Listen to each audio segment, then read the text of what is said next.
आप देख रहे हैं भायंदर सत्ता न्यूज। तीन छोटे सबसे बड़ा प्यार माता जी।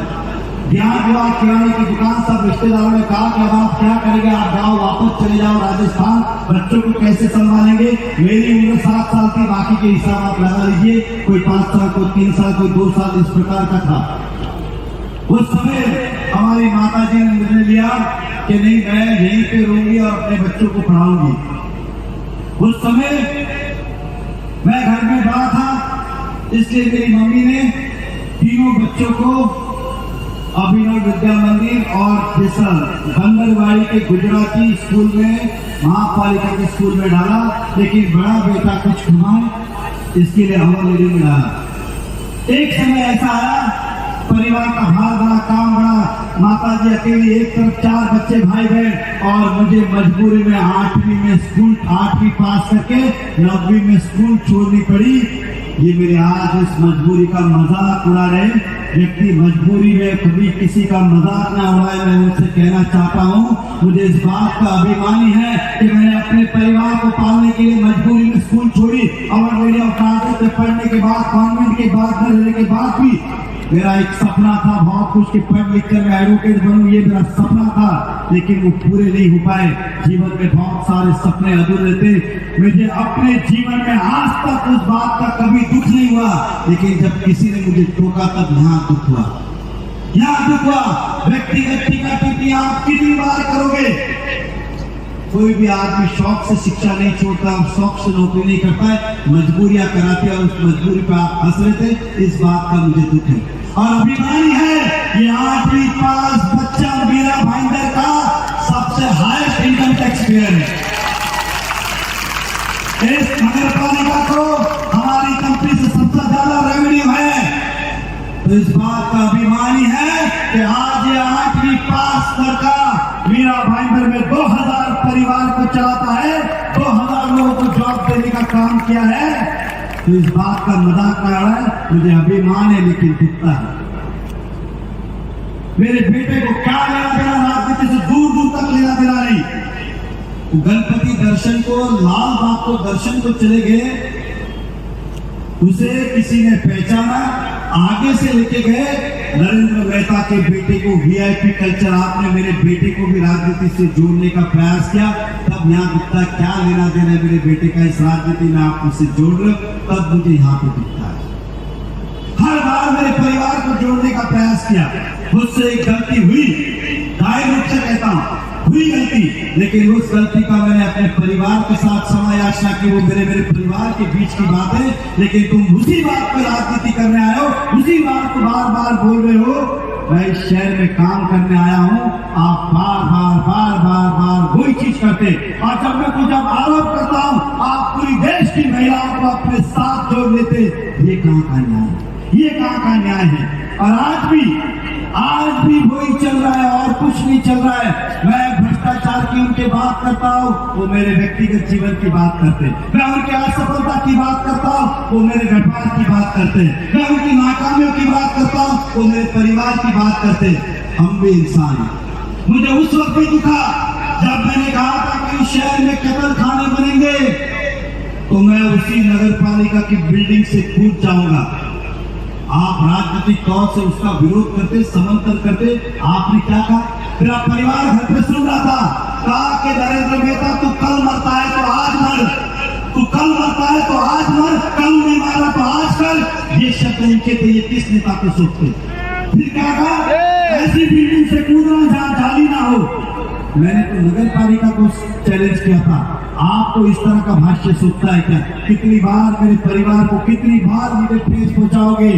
मेरी सहनशीलता मेरी कमजोरी नहीं है, मेरी सहनशीलता मेरी कमजोरी नहीं है।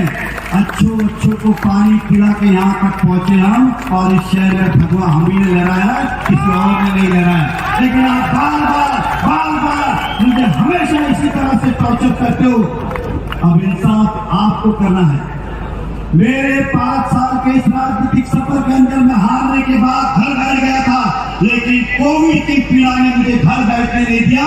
मैं रास्ते पर आया क्योंकि मेरी शहर की जनता परेशान थी, लेकिन आपने उसका भी मजाक बनाया और हर बार झेलने का काम नहीं किया।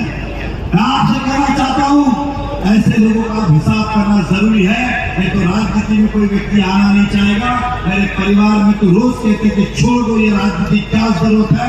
मैं देखता हूँ सोशल मीडिया पे, मैं किसी की हैसियत की बात नहीं करना चाहूंगा, लेकिन कोई भी व्यक्ति, चाहे वो रिक्शा वाला हो, भाजी वाला हो, फ्लैट में बैठा ना जानता है पहचानता है, घर बैठ के कुछ भी टीका टिप्पणी कर लेता है। जो उनके परिवार को दुख होता है वही मेरे परिवार को भी पीड़ा होती है। इसलिए मर्यादा में टीका टिप्पणी होनी चाहिए। राजनीति का मतलब ये नहीं कि आप कुछ भी बोले। इसलिए आप सब समझदार हैं, हम इस शहर में काम करना है, व्यक्तिगत हिसाब किताब करने नहीं है। मैं अभी हमारे कांग्रेस के नेता की बात करता हूं। आजकल वो इतने गणपति में पोस्टर लगा रहे, इतने नवरात्रि में पोस्टर लगा रहे। मैंने देखा कि इस बार ईद के इतने पोस्टर नहीं लगे जितने गणपति नवरात्रि को लगे। मुझे लगता है गणपति आखिरी बार आए कि पहली बार आए। ये पोस्टर लगे गणपति बापा इस साल है ये पहली बार है इस तरह के पोस्टर बैनर।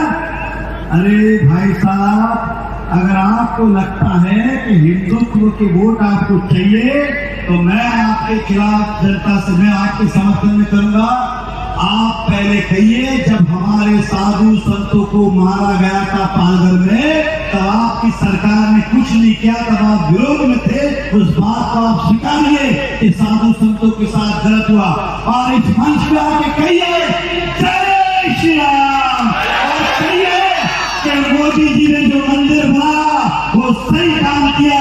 आप राहुल की बातों में बातें ना मिलाए, और कहिए आपको हिंदुओं के वोट चाहिए तो कहिए आकर कि 370 हटाया गया, एक देश में 2 संविधान, 2 विधान, 2 झंडे नहीं चल सकते, ये काम मोदी जी ने सही किया है। आप आके मंच पे कहिए, उसके बाद आप बात करिए। जब कत्ल खाने की बात थी, कत्ल खाने की बात थी, आपने एक शब्द नहीं बोला, आपने एक शब्द नहीं बोला। कत्ल खाना गलत है कि सही है, किसने लाया क्या लाया वो छोड़िए, लेकिन आप उसके विरोध में नहीं आए और हमसे फिर वोट की अपील करते हो। आपसे कहना चाहूंगा, आप सबसे कहना चाहूंगा, मुझे अच्छी तरह पता है दिन रात नया नगर हो, दूसरा एरिया हो, वोट पे वोट डाले गए।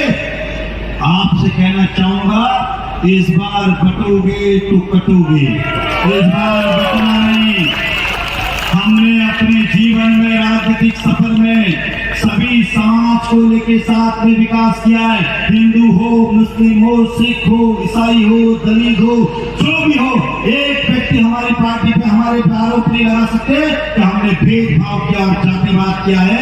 इसलिए आपसे कहना चाहूंगा कि ऐसे लोगों से सावधान रहे जो चुनाव आने के समय बाहर निकलते। आप देखिए, इतार छुपा के 2014 में घर गए, 2019 में वापस आए, फिर घर गए, 2024 में वापस आए। 5 साल आप दुनिया को छोड़ के चले जाते हो, और चुनाव में जब आपको लगता है कि अब जीतने का मौका है तो आप वापस आते हो।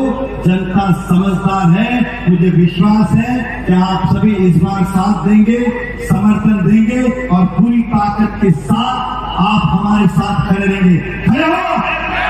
वादा, विश्वास रखूं। आपसे खाली इतनी विनती करूंगा, अफवाहों पे नहीं जाए। ये वही चीजें वापस लेके आएंगे, ये अपनी लाइन बड़ी नहीं करते, हमारी लाइन छोटी करने का प्रयास करेंगे।